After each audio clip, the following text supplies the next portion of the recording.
नमस्कार, आप देख रहे हैं पंजाब केसरी टीवी और मैं हूं आपके साथ दुशांत कुमार। संपूर्ण हिमाचल में सबसे पहले नजर डालते हैं अब तक की हेडलाइंस पर।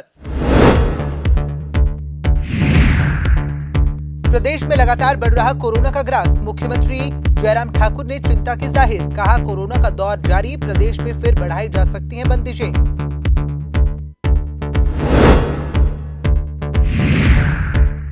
बिलासपुर पहुंचे मुख्यमंत्री जयराम ठाकुर, विधानसभा क्षेत्र को दी करोड़ों की सौगात। 210 करोड़ के विकासात्मक परियोजनाओं के किए लोकार्पण व शिलान्यास। मुख्यमंत्री जयराम ठाकुर के निशाने पर कांग्रेस, विपक्ष के कर्ज के आरोप पर किया पलटवार, कहा प्रदेश में कर्ज के लिए सिर्फ और सिर्फ कांग्रेस दोषी।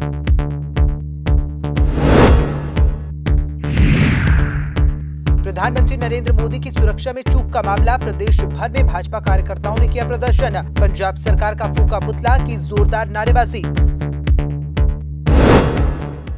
अब खबरें विस्तार से। बिलासपुर पहुंचे मुख्यमंत्री जयराम ठाकुर ने विधानसभा क्षेत्र को करोड़ों की सौगात दी है। आपको बता दें कि जिला बिलासपुर सदर विधानसभा क्षेत्र के कंदरौर में लगभग 210 करोड़ रुपए की लागत की 26 विकासात्मक परियोजनाओं के लोकार्पण और शिलान्यास मुख्यमंत्री जयराम ठाकुर ने किए। मुख्यमंत्री ने कौल डैम से 64.66 करोड़ रुपए की लागत से विभिन्न उठाऊ जल आपूर्ति योजनाओं और जल आपूर्ति योजनाओं के कार्य मिलियाट में सिरखट के ऊपर 4.26 करोड़ की लागत से 144 मीटर गार्ड पुल, हरलोग में 16 लाख रुपए की लागत से पशु अस्पताल भवन और 11.83 करोड़ रुपए की लागत से मकड़ी मार्कंड में मार्कंडे मंदिर और परिसर और श्रद्धालुओं के लिए विभिन्न सुविधाओं का लोकार्पण किया। अनेक नई योजनाएं आरंभ कर प्रगति के नए युग का सूत्रपात किया है।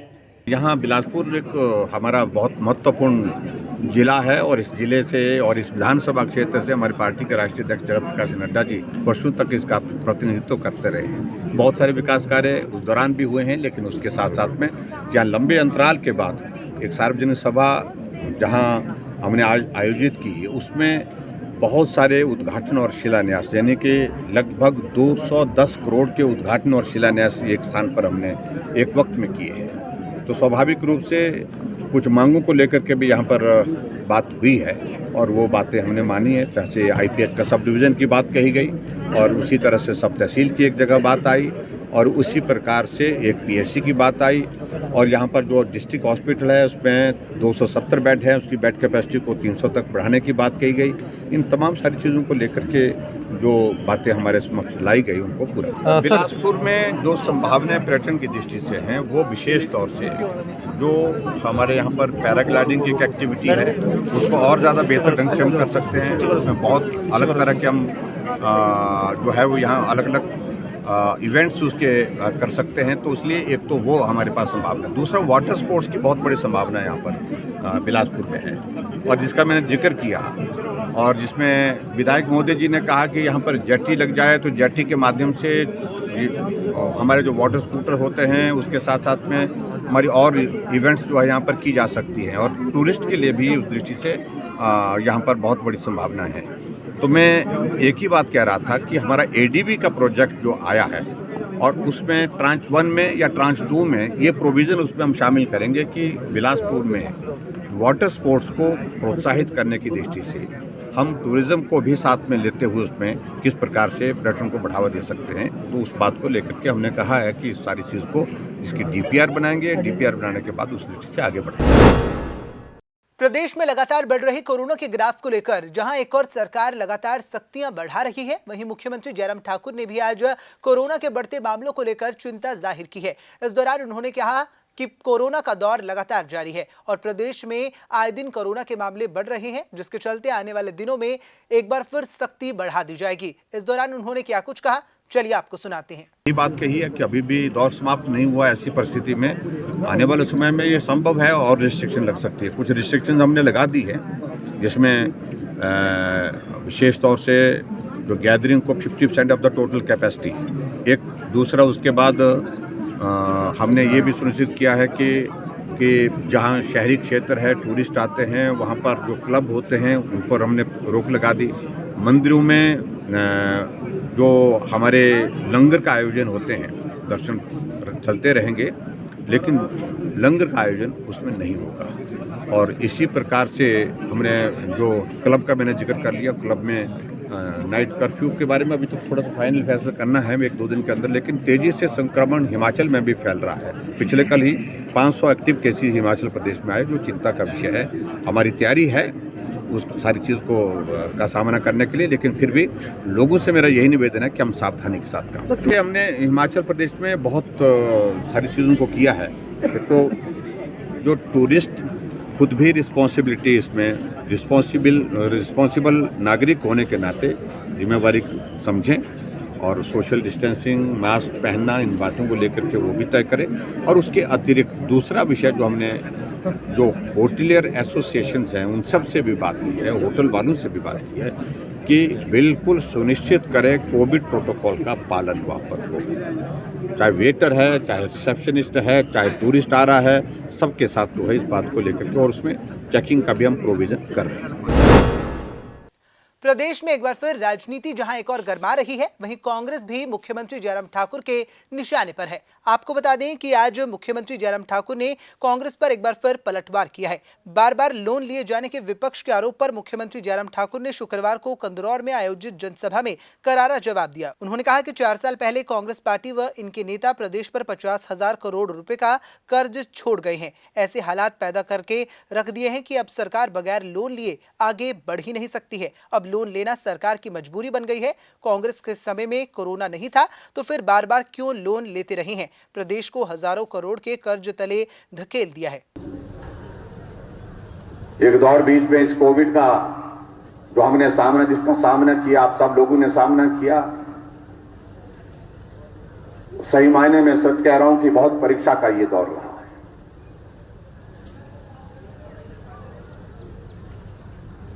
आज हमारे मित्र पूछते हैं, विपक्ष के लोग पूछते हैं कि जयराम से पूछो क्या किया।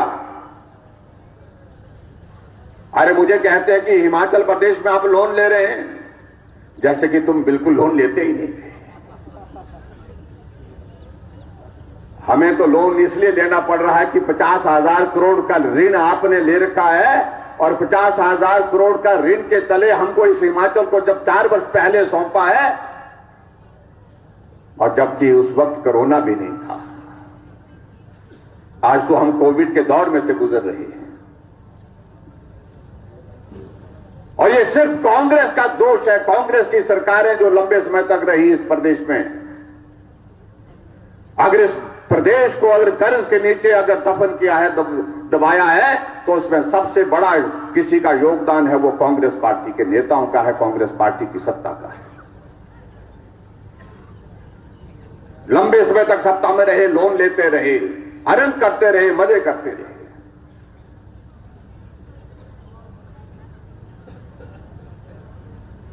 और आज ऐसे हालात पैदा किया है, सरकार कोई भी हो, लेकिन लोन के बिना संभव नहीं है आगे चलना। हम तो लोन इसलिए ले रहे हैं, मजबूरी में ले रहे हैं कि तुमने ऐसे हालात पैदा किए। पंजाब में प्रधानमंत्री नरेंद्र मोदी की सुरक्षा में चूक मामले पर लगातार राजनीति गरमा रही है और इसी के चलते भाजपा कार्यकर्ता प्रदर्शन कर रहे हैं। आपको बता दें कि आज राजधानी शिमला में भी प्रदेश भाजपा द्वारा रिज मैदान पर कांग्रेस और पंजाब सरकार के खिलाफ मौन धरना प्रदर्शन किया गया और इस दौरान पंजाब सरकार की कड़ी आलोचना भी की गई। आज विशेष तौर पर हमारे डिस्ट्रिक्ट शिमला के माध्यम से आज इस मौन धरना प्रदर्शन में हमारे सभी पार्टी के वरिष्ठ साथी और हमारे नगर निगम के पार्षदगण आज राष्ट्रपिता महात्मा गांधी की प्रतिमा के आगे मौन धारण के रूप में यही प्रार्थना थी प्रभु से और महात्मा गांधी जी से कि कांग्रेस को सद्बुद्धि मिले। जिस तरीके से 5 जनवरी को देश के यशस्वी प्रधानमंत्री और विश्व के सबसे लोकप्रिय नेता श्रीमान नरेंद्र मोदी जी पंजाब प्रवास में अपने उस दौरे को लेकर वहां पर लगभग 50,000 से भी ज्यादा बहुआयामी योजनाओं का शिलान्यास करने वाले थे और उसके साथ जो हमारे राष्ट्र भक्त शहीद भगत सिंह और अन्य जो हमारे देशभक्त उनकी श्रद्धांजलि देने का कार्यक्रम था। लेकिन जिस तरीके से पंजाब की नालायक सरकार ने प्रधानमंत्री की सुरक्षा के साथ जो व्यवहार किया है वो बेहद शर्मनाक है, बेहद निंदा लायक है। आज पूरा देश उसकी भर्त्सना कर रहा है और आज भारतीय जनता पार्टी भी देश के हर भूभाग में इस तरह के जो धरने पर बैठी है कि कांग्रेस को सद्बुद्धि मिले। भारत के यशस्वी प्रधानमंत्री पंजाब के लोगों के लिए मेडिकल दृष्टि से, रोड की दृष्टि से एक बहुत बड़ी सौगात देने वाले थे, लेकिन पंजाब की नालायक सरकार ने सब कुछ जो है उसको चकनाचूर करके रख दिया। कैसी ये सरकार है कि प्रधानमंत्री जी को उस प्रदर्शनकारी के उस काफिले में 20 मिनट रोकना पड़ा, और जो इनपुट्स पीएमओ को मिले हैं और प्रधानमंत्री जी उससे बेहद जो है वो आक्रोश में थे कि पंजाब की सरकार ने जो किया है वो ठीक नहीं किया है। और यही कारण था कि उन्होंने संदेश भेजा पंजाब के मुख्यमंत्री को कि कह दो कि पंजाब के मुख्यमंत्री को कि मैं जिंदा वापस आ गया हूं। ये जो बयान था, ये जो शब्द थे, ये पंजाब की कांग्रेस सरकार और वहां के प्रशासन के ऊपर मुंह का तमाचा था। कुछ ही मीलों दूर पंजाब पाकिस्तान की सीमा लगती थी, और ये लगता ऐसे था कि पंजाब की सरकार ISI की जो योजना उसको मिलकर वहां लागू कर रही थी। और हमें शक है कि इमरान खान का जो यार है, उसकी जो वहां पर सरकार है नवजोत सिंह सिद्धू की, ये उसी योजना का एक हिस्सा था। और पूरा देश आज सत्ते में है, ऐसा आज तक भारत के इतिहास में कभी नहीं हुआ है। अनेक दलों के अलग अलग जो राज्यों की सरकारें रही है, अलग अलग दलों के प्रधानमंत्री भी रहे हैं, लेकिन आज तक कभी भी ऐसा उदाहरण देखने को नहीं मिला है। और इस माध्यम से आज Bharatiya Janata party home ministry से आग्रह करती है कि पंजाब की इस सरकार को, इस कृत्य को लेकर सख्त से सख्त कदम उठाएं, राष्ट्रपति शासन लगाएं, ताकि देश के किसी भी राज्य में इस तरह की दोबारा पुनरावृत्ति ना हो। ये सब कांग्रेस की बचने की नौटंकी है। राज्य सरकार के कोऑर्डिनेशन से ही पीएमओ की सिक्योरिटी आगे बढ़ती है, और राज्य की सरकार ने जिस तरीके से वो किया है, जिस तरह से वो इनपुट्स आ रही है सोशल मीडिया में, उससे कांग्रेस की सरकार बच नहीं सकती उससे। देश भर में प्रधानमंत्री नरेंद्र मोदी की सुरक्षा में चूक मामले को लेकर भाजपा कार्यकर्ताओं द्वारा प्रदर्शन किया जा रहा है। इसी कड़ी में हिमाचल प्रदेश के अलग अलग जिलों में भी भाजपा कार्यकर्ताओं ने रोष प्रदर्शन किया। आपको बता दें कि इसका असर जिला नाहन और हमीरपुर में भी देखने को मिला, जहां सिरमौर जिला भाजपा में आज जिला मुख्यालय नाहन में आक्रोश रैली निकाली और पंजाब सरकार के खिलाफ नारेबाजी की। इस दौरान भाजपा कार्यकर्ताओं ने दिल्ली गेट के समीप पंजाब के मुख्यमंत्री चरणजीत सिंह चन्नी का पुतला फूंका। वहीं विधायक नरेंद्र ठाकुर की अगुवाई में हमीरपुर के हीरानगर में भाजपा कार्यकर्ताओं ने शुक्रवार को चन्नी सरकार का पुतला जलाया और प्रधानमंत्री नरेंद्र मोदी की सुरक्षा में चूक मामले को लेकर हमीरपुर के भाजपा नेताओं ने पंजाब सरकार की जिम्मेदारी करार दिया। पुतला जलाने के साथ ही भाजपा नेताओं एवं कार्यकर्ताओं ने पंजाब सरकार के खिलाफ जमकर नारेबाजी की और इस मामले में कड़ी आलोचना की।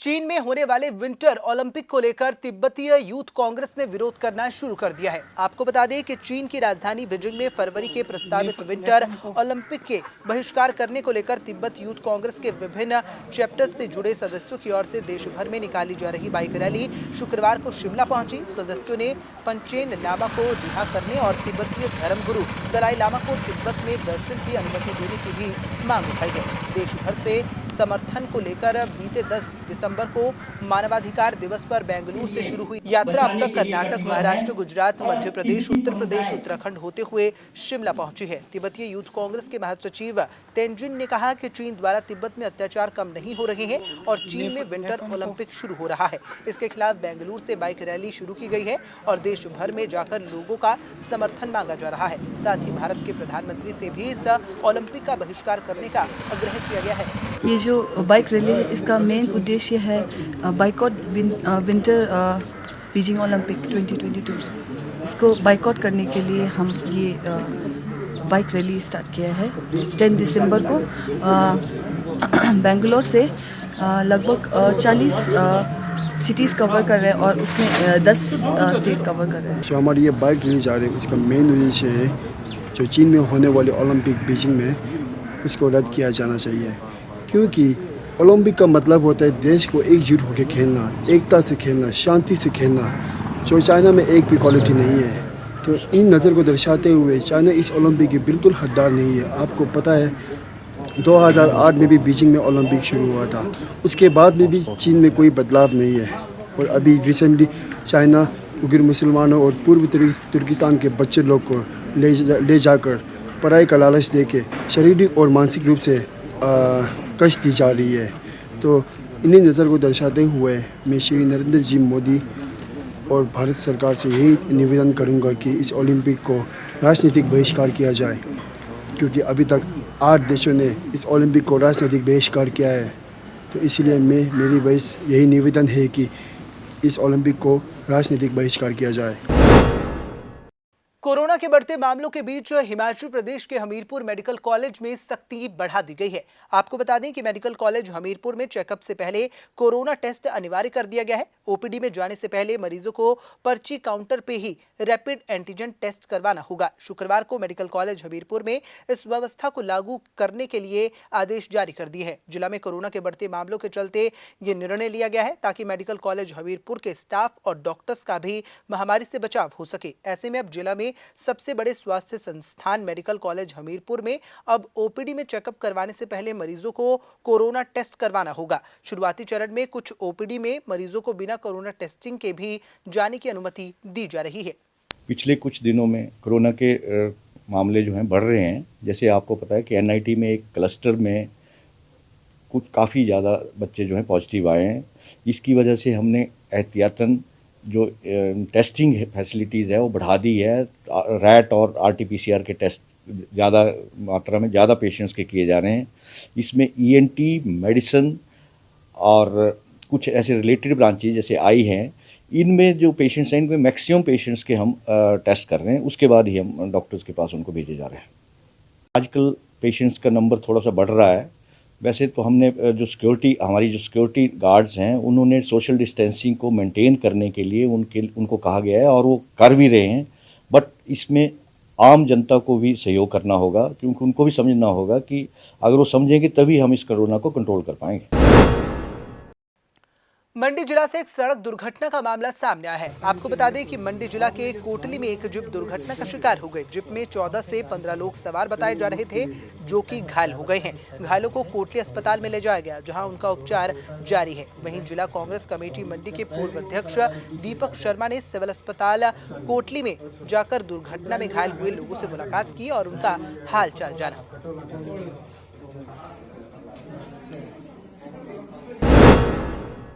संपूर्ण हिमाचल में फिलहाल इतना ही। मुझे दीजिए इजाजत और देखते रहिए पंजाब केसरी टीवी। नमस्कार।